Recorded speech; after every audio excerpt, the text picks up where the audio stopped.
7 po mamayang gabi ang deadline kay Vice President Sara Duterte para sagutin ang articles of impeachment laban sa kanya.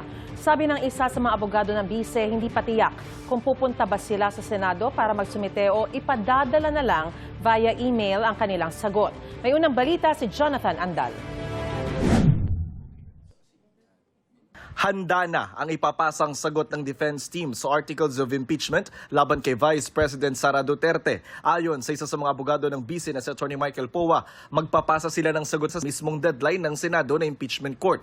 Pero hindi pa nila masabi kung personal silang pupunta sa Senado o ipadadala na lang sa email ang kanilang sagot.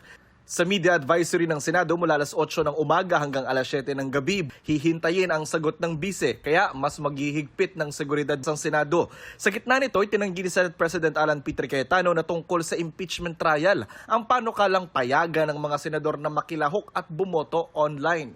Wala pong katotohanan na yung amendment ng rule na to ay nakaugnay sa amendment sa rule sa impeachment. Bakit po?